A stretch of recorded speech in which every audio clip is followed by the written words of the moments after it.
This is the Azura, one of 7 ships from P&O Cruises, which, according to just about everyone who sailed with them, offers the most British cruise experience at sea. Afternoon tea, pub quizzes, formal nights, and entertainment with a very particular kind of charm. P&O is unapologetically, unashamedly British, which makes it the perfect cruise line for 2 people who are absolutely, definitively not. Cue the adventure. Okay, we've been on this cruise for what, 5 minutes and we're already making tea in our cabin.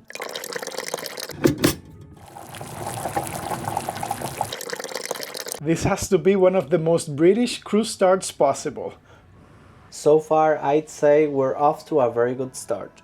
We can't wait to see what the rest of the experience has in store for us, but first, let me fill you in on the plans for this trip. For the next 7 nights, we're sailing around the Canary Islands on P&O Azura, with stops in Madeira, Fuerteventura, and Las Palmas before returning to Tenerife. It's a route we've done before, but this time we're approaching it in a completely different way, because this trip isn't just about the islands. It's about the ship itself and what it's like to spend a week at sea on one of Britain's most beloved cruise lines. P&O has been sending Brits on holiday since 1837, and there's a reason it keeps topping the charts as the UK's favorite. From the pubs and restaurants to the entertainment, the pools, and all the quiet corners that make a ship feel like its own little world. We want to find out what makes this one feel so distinctly, unapologetically British. We're already on board with tea in hand, so let's go back to where it all started. We pulled into Tenerife's cruise port just after 2, and the check-in process was almost suspiciously smooth. A few minutes, a stamp on the boarding pass, and just like that, we were cleared to board. We've done 8 cruises in the past year, and somehow, walking the gangway never gets old. There's something about Embarkation Day that still feels like the first time. Afternoon boarding is our thing. Skip the morning rush, arrive when the ship is ready for you, and head straight to your cabin like you own the place. Lido deck, here we come. Our cabin, L105, was almost at the very front of the ship. A great location on paper, though as we'd later discover, the front of a ship at sea is not always the smoothest of rides. We'll get to that.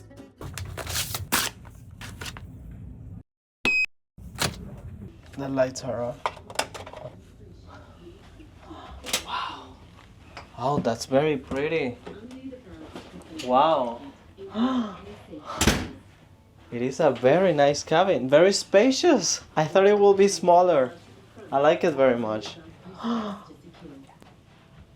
We'll give you the full cabin tour in a minute, but first things first, drop the bags and find something to eat. We are very hungry and the buffet is calling our name, so it's time to have lunch. We'd recently seen Frasier at Sea recommend skipping the Embarkation Day buffet crowds, but with the main dining room closed, the buffet was our only option for a proper meal. Luckily, it wasn't too crowded, and we were eating in no time.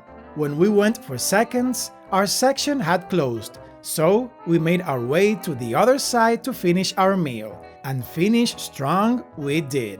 With full stomachs, it was time to head back to the cabin and do, you guessed it, Jhon's room tour. When we got to our room, we got a little worried because we saw the door and let's just say it doesn't look its best, but then we were pleasantly surprised when we saw our cabin. This time we decided to book an inside cabin and go a little bit budget conscious, and we're not regretting it because honestly it looks beautiful. Here we have a working station with a mirror in case you want to look at yourself while you're working, and I guess we'll need to get used to the small TVs because they're everywhere we go. And you know we're loving our tea station. On each side of the bed we have a night table, each one with 2 drawers, and I'm really liking the lamp design. It looks really different and very stylish. And speaking of stylish, I really like the design of the headboard combined with the wall behind the bed. Very nice design overall. We got a queen size bed, which we're really happy about, and now let's do the test. It is quite comfy. And here we have our first ever walk-in closet. We have a lot of space and I'm really happy about it. Right next to our walk-in closet we have a small bathroom. It is very clean and we really appreciate that. After that very thorough room inspection, we were feeling pretty good about cabin L105. The only question now was what to do with the rest of embarkation day, and this ship had a few ideas. Starting with the most exciting one, unpacking and ironing. Now, ironing is not usually on our cruise itinerary, but we had 8 days worth of clothes stuffed into a carry-on that had been through a lot, and we mean a lot. We flew from Madrid to London, rode a luxury sleeper train up to Aberdeen in Scotland, flew back down to London Gatwick, took a 3-hour bus to Luton, spent the night, flew to Tenerife the next morning, and then hopped on a bus and a taxi to finally get on board. So yes, the clothes were wrinkled. We were also slightly wrinkled, and a nap was had, dignity was partially restored, and by evening we were ready for something we'd been looking forward to since booking this trip, our first dinner in Azura's main dining room. We made our way to the Peninsular restaurant midship on deck 6, only to discover we hadn't actually paid for freedom dining. Rookie mistake. Our assigned slot was at 8:30 in the Oriental restaurant at the aft, which was, luckily, just minutes away. Less luckily, we were shown to a shared table. Now, it's not that we don't like sharing a table with strangers. Well, maybe a little. It's just that filming dinner becomes somewhat awkward when you're elbow to elbow with people who did not sign up to be in a YouTube video. Fortunately, Jhon had a plan. One quiet word with the head waiter later, and we had a table for 2. Is this how a mob wife feels? For starters, we ordered deep-fried squid rings and a pulled ham hock and pistachio roulade. For mains, a crispy confit pork belly with black pudding potato croquette, and the somewhat confusing Texan beef brisket chili, which we can only assume made it into a British menu by accident. For dessert, we shared a rhubarb and stem ginger upside-down pudding, and a chocolate and caramelized banana split. With few exceptions, it was a brilliant first dinner, and exactly the kind of send-off a long embarkation day deserved. We yawned our way back to the cabin and called it a night. Tomorrow, we'd be waking up at our first port of call. Spoiler, it looked a lot like the port we'd just left. This was the first time on a cruise where we woke up in the exact same port we'd boarded from. The ship wouldn't leave Tenerife until that evening, which actually worked out perfectly since we'd been here twice before and still barely knew the city. We had a city tour booked for later with a guide who would turn out to be quite a character. But first, breakfast, which on vacation is my personal Olympic sport. The only problem is that my gut also seems to be on vacation, so I assembled a star-studded lineup. Oatmeal porridge, crunchy nut cereal, and the headliner, Weetabix, packing 15% of your daily recommended fiber intake and the texture of a compressed cardboard. To be fair, I later noticed people crumbling it into milk or yogurt throughout the trip. Apparently that's how it's meant to be eaten. Nobody told me. Jhon, who is more regular than Big Ben, opted for a full English breakfast with what I can only describe as some creative personal interpretation. With the tour start time creeping up on us, it was time to get off the ship and go find out what Santa Cruz de Tenerife had been hiding from us all along. Wait for me. Wait for me. We met up with our group and quickly discovered that Daniel, our guide, was something else entirely. The kind of person who delivers a punchline while explaining 16th century architecture and somehow makes both land perfectly. We spent the morning wandering the city,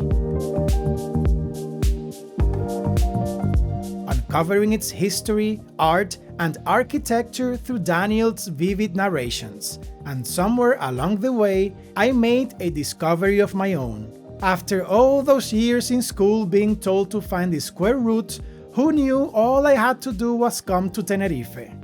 Jhon, meanwhile, had slipped off to find coffee, returning with 2 scorching cups that were exactly what the morning called for as the temperature started to drop. After the 2 wrapped up, we went looking for something a little more local, a barraquito, a popular Canarian coffee made with condensed milk. We found it at a place called Tentacion, Temptation, and with the sweets they had on display, it was very easy to see why.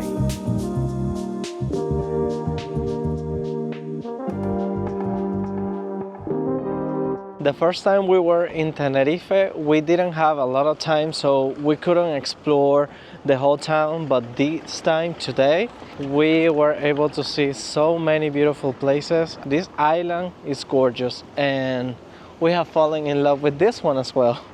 We can't wait to come back and spend a couple of days here because we loved it.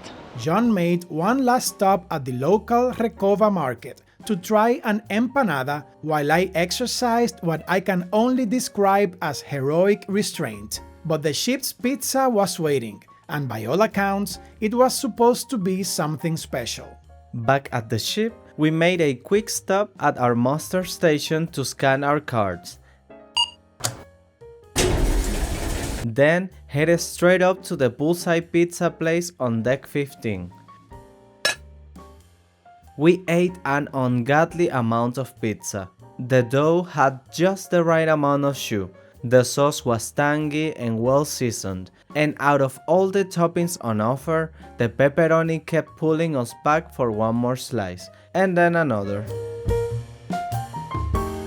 There was a football match scheduled at the pub later that afternoon, but first, a nap was non-negotiable. Or, as the British so poetically put it, a kip, a snooze, or 40 winks. We opted for the rugby channel as our send-off, because nothing eases you into a gentle afternoon sleep quite like 30 men aggressively throwing each other to the ground.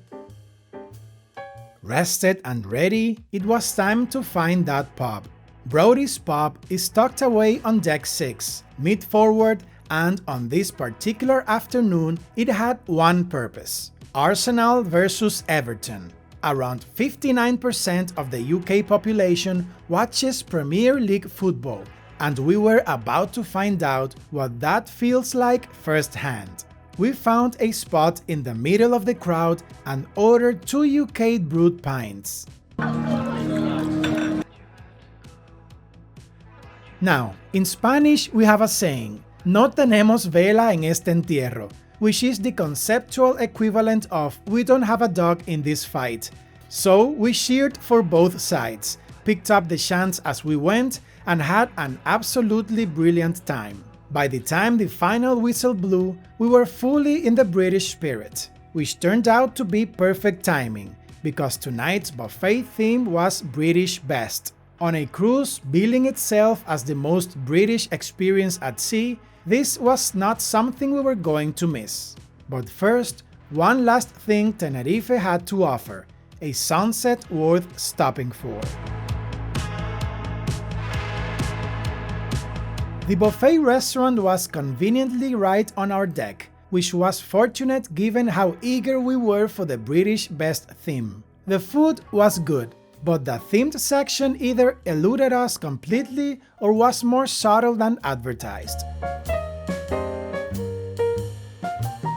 to rescue the evening's theme, we had one more stop planned, a proper British stand-up comedy show at the Manhattan Bar. Now, full disclosure, a thick regional British accent delivered at a fast pace is not the easiest thing to follow when you grew up speaking Spanish. It took us a good few minutes just to calibrate, but once we found our footing, there was plenty to enjoy. The crowd wasn't exactly handing the comedian gold to work with, but there were moments that landed beautifully. As the show wrapped up, Tenerife's city lights were fading into the distance behind us. We were finally at sea. Tomorrow was a full sea day, and we had something lined up that we'd been looking forward to since boarding. Our first sea day arrived gorgeous and full of sea day energy, maybe with a little Pennywise the Clown mixed in. We usually pack our sea days with activities, so let's see how P&O does sea days. We love sea days. No ports, no schedules, no FOMO. Just the ship, the sea, and whatever the day decides to throw at you. And it started, as all good days should, with a leisurely breakfast at the main restaurant.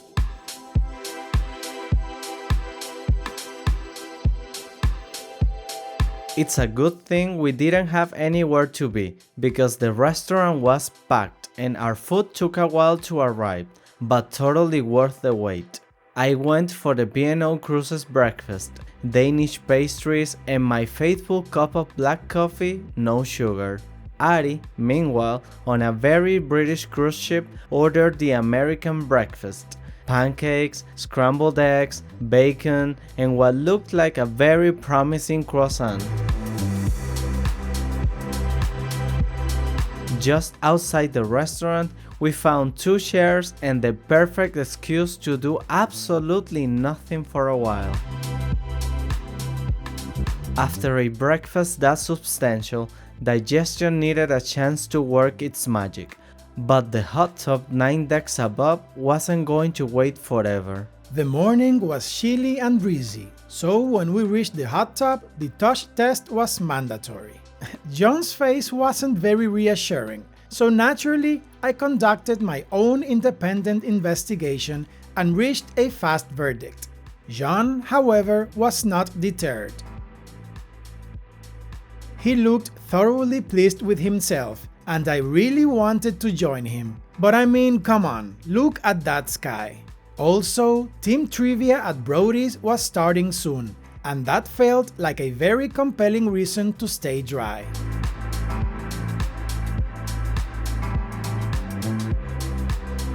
The format was simple enough. Pop split into 2 teams, 30 questions, 15 per side, with the chance to steal any question the other team dropped. Simple in theory. We fell behind early and stayed there for most of the game. A late winning streak gave us a brief and probably undeserved sense of hope before we lost by a few points. Respectable, we told ourselves. The atmosphere though was fantastic, exactly the kind of effortless mingling that a good pub quiz produces. And it wasn't over. The next sea day had a rematch written all over it, and we had absolutely no intention of losing twice. We had to shake off the trivia loss quickly because the shuffleboard tournament was next. If you saw our Mind Shift Relax cruise video, you'll know shuffleboard is not historically our strongest event. Redemption was very much on the agenda. And redemption delivered. We were locked in from the start. Total focus, great teammates, and the kind of competitive energy that makes strangers feel like comrades. Jhon made it to the semi-finals, and my partner Alex and I were crowned champions. The people on this cruise have been fantastic. We've felt included, laughed with complete strangers, and never once felt out of place. I guess we and the Brits are simpatico. My prize was a golden sticker and an all-you-can-eat pizza voucher. Okay, I made up that last one, but it doesn't make it not true. Little did I know that would be the last thing I'd be able to eat until tomorrow.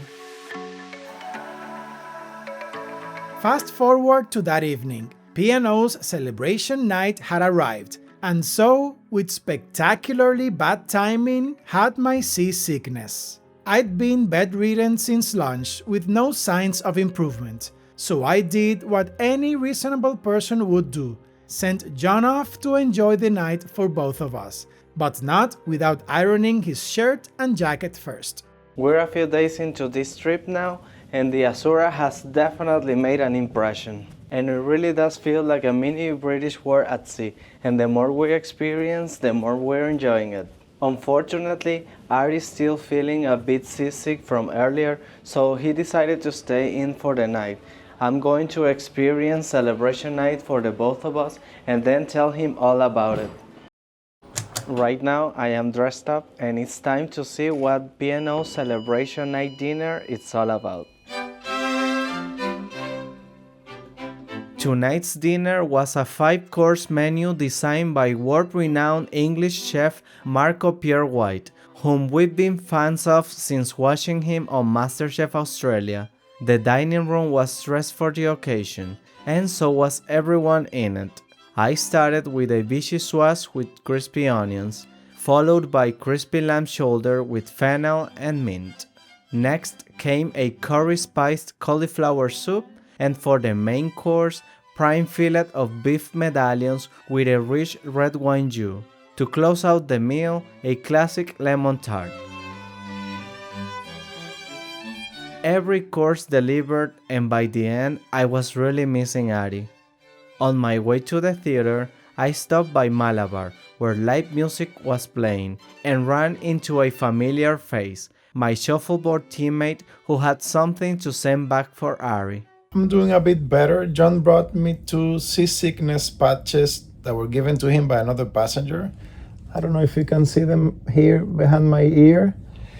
I'm watching National Geographic and I'm hoping this passes soon, but I'm doing good. Already seated in the Playhouse Theater on Deck 7, the show was about to begin. A medley of songs from some of the greatest musicals performed at a level that caught me off guard. The production blew me away. After the show, it was time to call it a night, and hoped those patches did their job. Tomorrow, we'll be arriving at our favorite port on the entire itinerary, and we were not planning on missing it. I woke up feeling considerably more human than the night before, though breakfast was a cautious bowl of cereal with milk. No point pushing my luck. We headed off the ship to one of the tours we'd been most looking forward to on this entire trip, a dolphin and whale watching excursion. Not on just any boat either. We'd be sailing on a replica of the Santa Maria, the ship Christopher Columbus sailed on his voyage to the Americas. For me, this carried a particular weight. It was on that historic journey that the first European city and first Spanish settlement in the Americas was established in my home country. Stepping aboard felt like more than just a tourist activity. The boat itself was spectacular, and we did see dolphins swimming close enough to the hull to feel magical. The one thing we hadn't accounted for was the cold. We'd read that swimwear and a towel were recommended, and we followed that advice faithfully. What we failed to notice was that every other tourist on the tour had arrived in sensible layers and windbreakers. We were the only ones in swimwear. Our towels served heroically as makeshift windbreakers, and at one point, Jhon disappeared below deck entirely just to escape the wind. That evening, since I'd been bedridden during celebration night, Jhon invited me to dinner at the Glass House, one of the ship's specialty restaurants. We toasted with a Blandis 10-year Momsey fortified wine and a Tío Pepe, and shared Neptune's Bounty for 2, seared scallops, garlic butter prawns, and Mornay glazed hot pressed crab. For dessert, a British retro trio.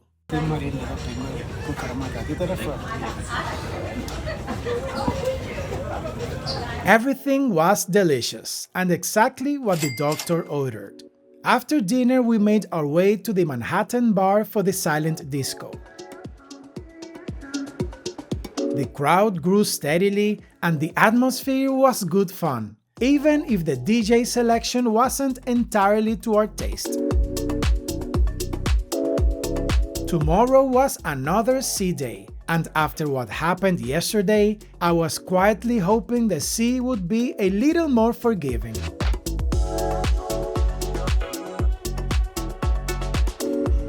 Good morning. To avoid sea day number 1, I am wearing my seasickness patches from the get-go and also taking some Dramamine. We are trying to decide whether to play shuffleboard and defend my title, which I want to do, to defend my golden sticker and maybe try to win another one, or if you want to go to Brody's and have our revenge at trivia. First though, a quick breakfast. Jhon, it turns out, had developed a deep appreciation for beans for breakfast. Choosing between shuffleboard and team trivia was hard, but our first activity of the day took care of it for us. A talk at the theater about the power of music in wartime, which we planned to leave early, turned out to be fascinating, and by the time it was finished, team trivia had already started. Either way, the golden sticker needed defending. We took to the shuffleboard court with new teammates and full confidence. I was eliminated in the second round by literally 1 centimeter. Jhon made it to the semi-finals before running into an opponent who had never played before in her life and was having the kind of beginner's luck that should be scientifically investigated. We'd skipped lunch deliberately, saving our appetites for the activity we'd been looking forward to most on the entire cruise: afternoon tea at the Epicurean on deck 17. We'd done afternoon tea aboard Cunard's Queen Victoria and loved every moment, so we had this booked before we even stepped on board. The setting was beautiful, the service impeccable, and the food exquisite. The standout was the beetroot and vanilla smoked salmon short crust pastry tart, and the scones, which we'd been dreaming about since disembarking the Queen Victoria.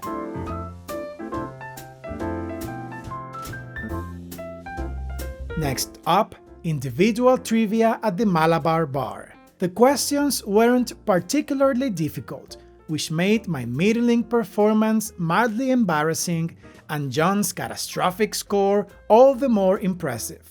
Our host was brilliant though, and we had a fantastic time. That evening, suits on for the second gala night.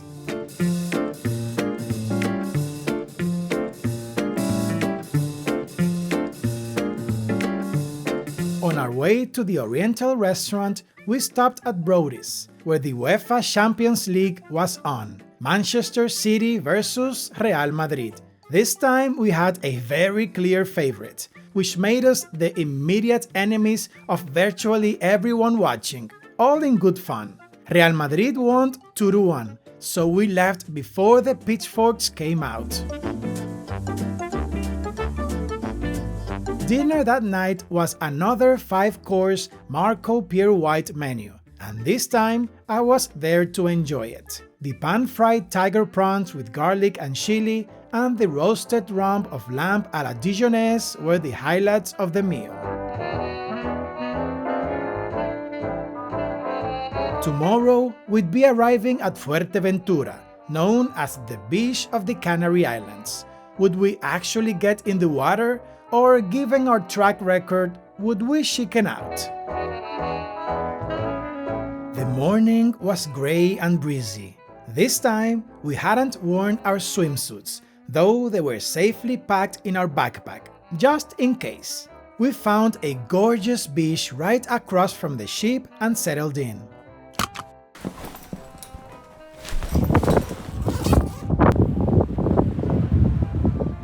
The water looked exactly like what we're used to seeing in the Caribbean, though getting in was a different conversation entirely. Then, some of our shuffleboard crew spotted us and invited us to join a game of beach volleyball.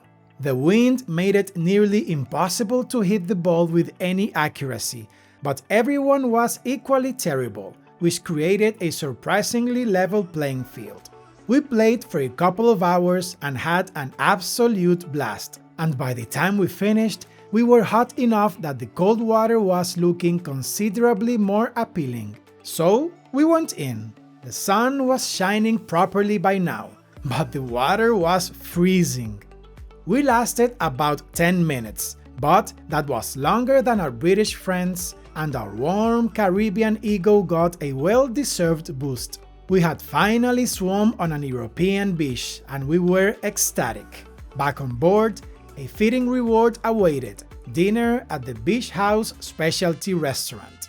A friend we'd made through the channel had recommended we try the Mexican fajita sizzler, which was delicious, and the chocolate fudge cake, which sadly was no longer on the menu. The Beach House sits within a section of the buffet restaurant, so we'd braced ourselves for more of the same, but the food was a pleasant surprise at very reasonable prices.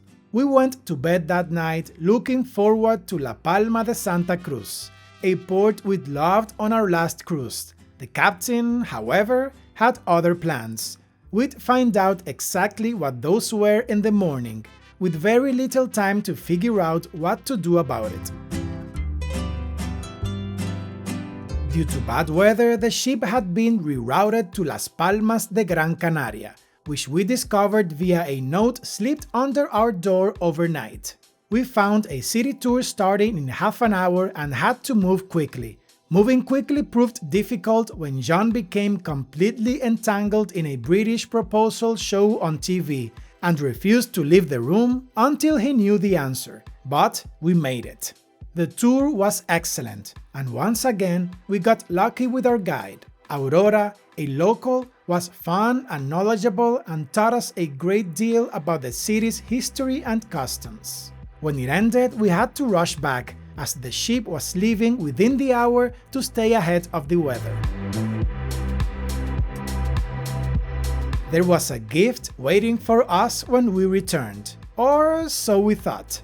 We made a quick pit stop at our room and found a bottle of champagne or sparkling wine, but doesn't matter because it's not for us. It's addressed to someone else along with this handwritten note, but since it's not for us, we're going to take it to guest services so it reaches its rightful owner. This was left in our cabin. It is the right cabin number, but it's not for us. On day 2 of our cruise, I saw someone eating a massive hot dog, and I haven't stopped thinking about eating one since that day, and today is the day. Let's see. Wow. I joined Jhon for hot dogs and dessert. I knew it was a bad idea ahead of rough weather. I did it anyway. The sea had thoughts about that. But we'll leave it there on a happier note, waving Las Palmas de Gran Canaria goodbye from the top deck of the Azura. If you're wondering how we ended up in London before this cruise, the answer involves one of Britain's most iconic sleeper trains, a very controversial Scottish dish, and a bathroom setup that divided us completely. Watch that video next. Until the next sail away.